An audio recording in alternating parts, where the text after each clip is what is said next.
Coucou, vous qui passez par là. J'espère que vous allez bien.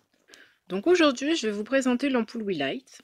C'est une ampoule chinoise connectée, c'est-à-dire une ampoule Wi-Fi contrôlable par tablette, smartphone, etc.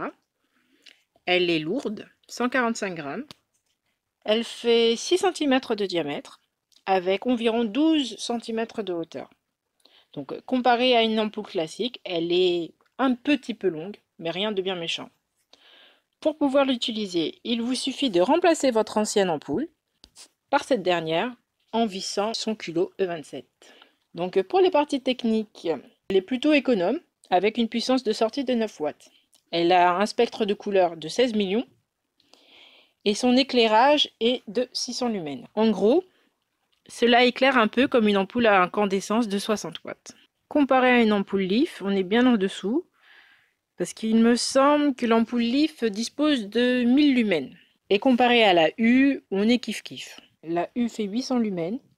Donc 600 lumens contre 800 lumens, c'est pareil au final parce qu'elles correspondent toutes les deux à une ampoule à incandescence de 60 watts. Sur un éclairage blanc, aucun souci. Le blanc peut être réglé entre 1600K et 6500K. Donc pour une pièce de 30 mètres carrés, ça va. Au-delà, vaut mieux en avoir deux. Et en ce qui concerne les couleurs, pour ma part, c'est pas trop ça. Après, c'est une question d'appréciation et de goût. Donc, les ampoules ont une durée de 11 ans. Niveau prix, il n'y a rien à dire, hein. Comparé aux ampoules qu'on a sur le marché, elle est vraiment moins chère que les autres. Donc, elle peut être une très bonne alternative à la Philips Hue, par exemple. En ce qui concerne l'installation, il va falloir dans un premier temps mettre l'ampoule dans la douille, ce qui est normal. Pas obligatoire, mais préférable. Il vaut mieux réinitialiser l'ampoule en appuyant 5 fois sur l'interrupteur. Enfin, en l'allumant 5 fois sur l'interrupteur. Ensuite, il faudra la laisser en tension et télécharger l'application Weelight sur notre store, iOS ou Play Store ou je ne sais quoi. Une fois ouverte, on arrive sur cet écran.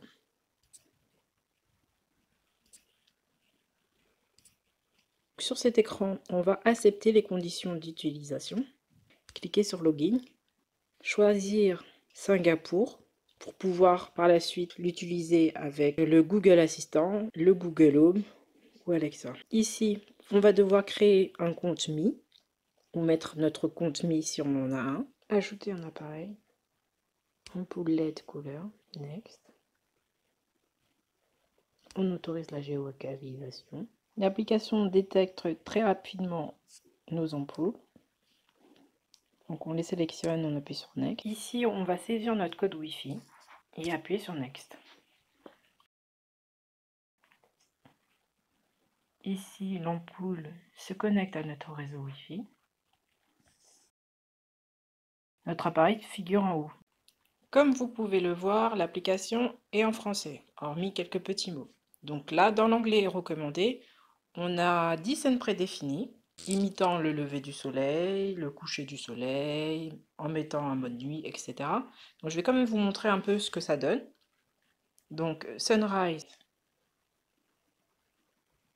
qui va simuler le lever du soleil pendant 15 minutes. On a à côté le mode Sunset, qui simule le coucher du soleil également pendant 15 minutes. On a le mode nuit, le mode dating,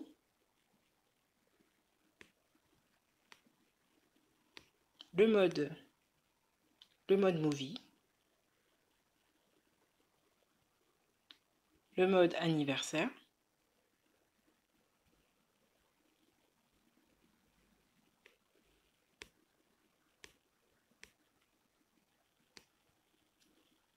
le mode romance,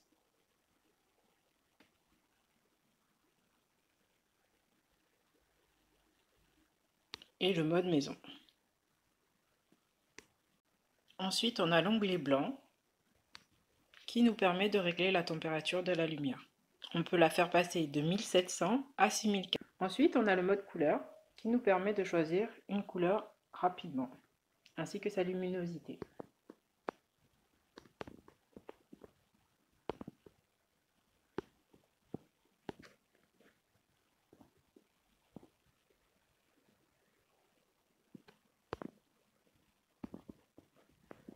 En haut à droite, on a les paramètres qui vont nous permettre d'affecter un nom à l'ampoule et de rajouter un raccourci à l'écran d'accueil. En bas à gauche, on a l'icône pour éteindre l'ampoule.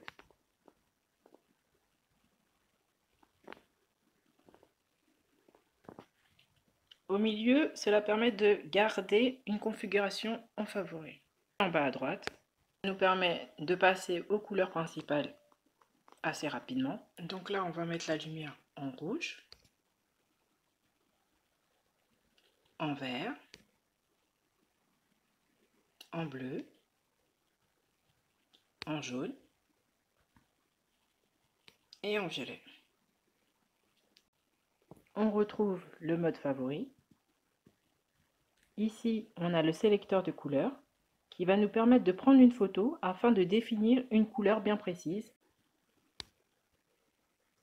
Donc là, on choisit la couleur.